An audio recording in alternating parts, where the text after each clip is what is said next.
welcome to the program. Thank you, Kin Mong Win. It's good to be here. Thank you. Firstly, I'd like you to explain the important points, the highlights of this year Landmine Monitor Report.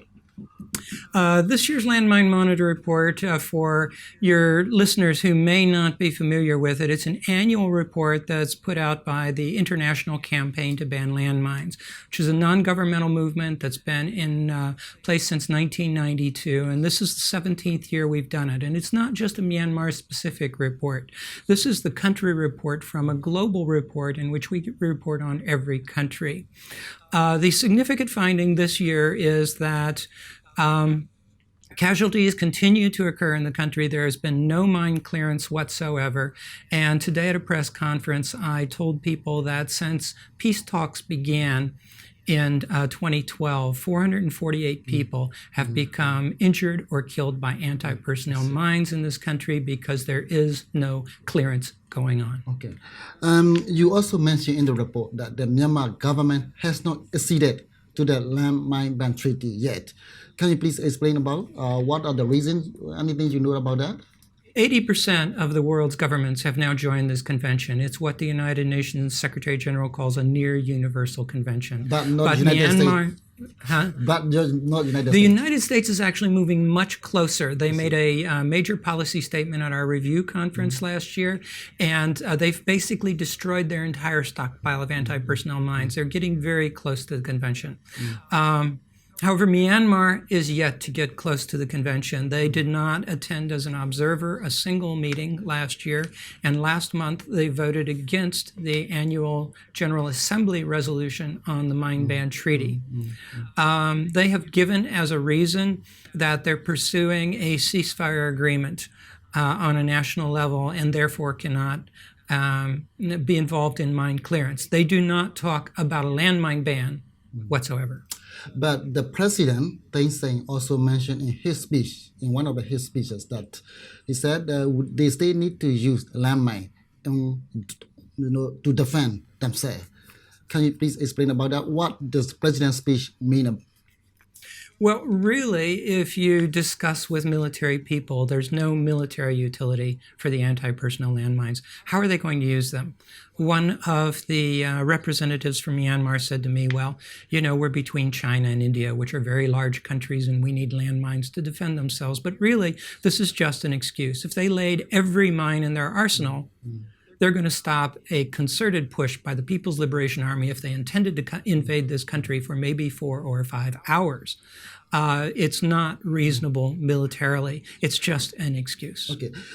Can you please talk more about the use of government, landmine? It is still as a usual practice since, No. They used to have in long There's definitely been a decrease in mine use within the country. And this has been in parallel with the beginning of peace talks. So in many parts of the country, that we find very little in the way of verifiable mine use by any party.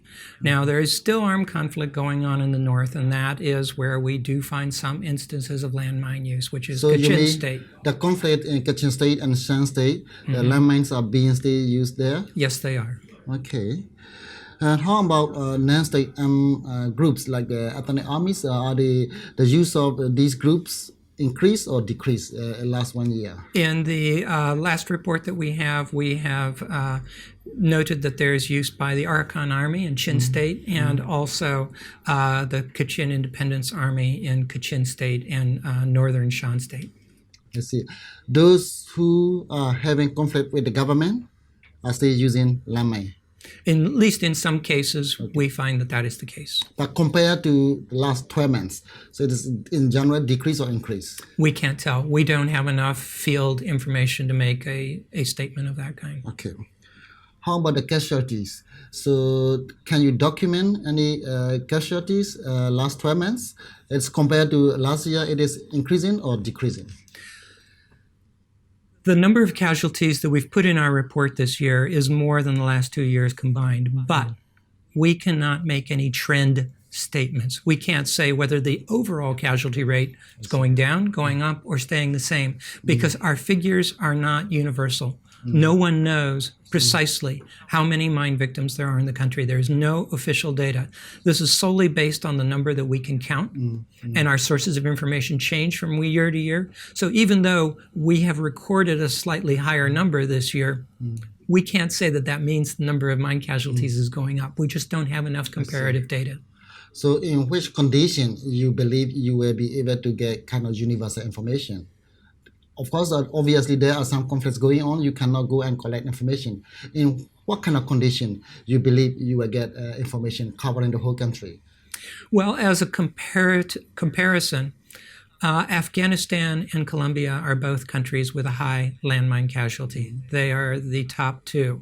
Myanmar comes in third.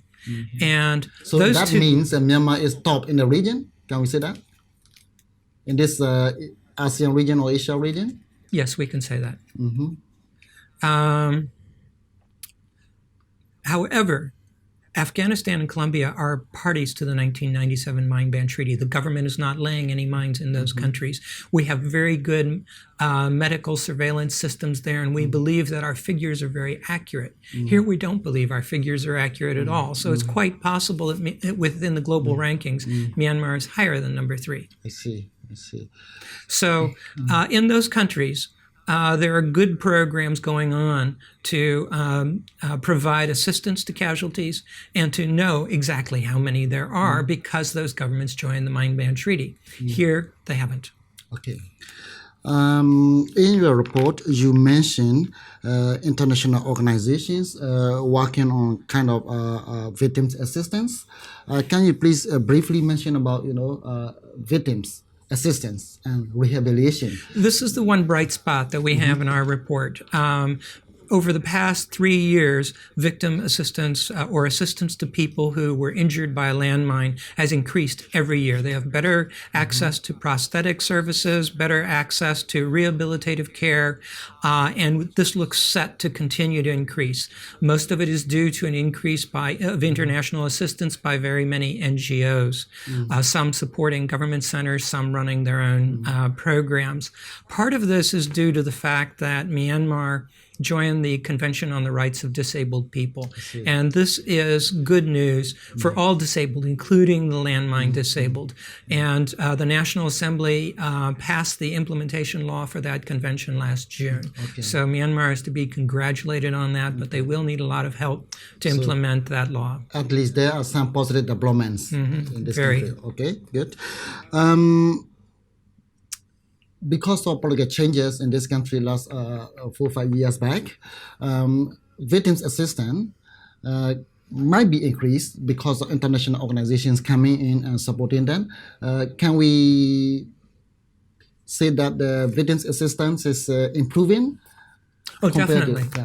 Over the past 3 years, we've seen a marked increase every year. So do you think such a support for the victims will continue to increase in the coming years as well? A big driving factor behind that is the Convention on the Rights of Disabled People. Myanmar has joined it, so it's attracting people who want to help in that area.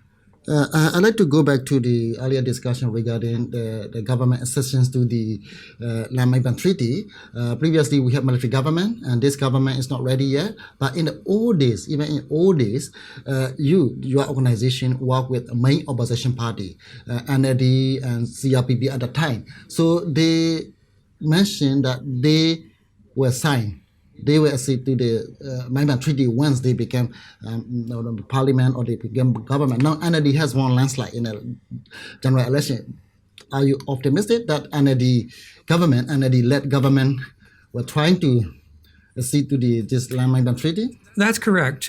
We have approached all entities in the past every year to determine what their support is for the Mine Ban Treaty. And the National League for Democracy did declare in public statements their support for it and stated that they believe Myanmar should accede to the treaty as a matter of national urgency. So it was a very strong statement. They have repeated last week that they intend to hold good on that promise. Okay. So it all depends on what they can do when they form a government, which none of us can tell at this point. But that, of course, we see as a very good sign. We hope they're able to follow through on that promise. Okay. Once under the form the government, you will present to on the same topic, same agenda. Of course, like any government, we always approach. Okay. I'd like to now talk about the mine clearance. There are also numbers of international organizations working on landmine clearance, as you also mentioned in the report. So, how do you find it? It is improving, or so the landmine clearance is getting better? In February 2012, the President Thein asked a visiting Belgian government delegation for assistance on mine clearance.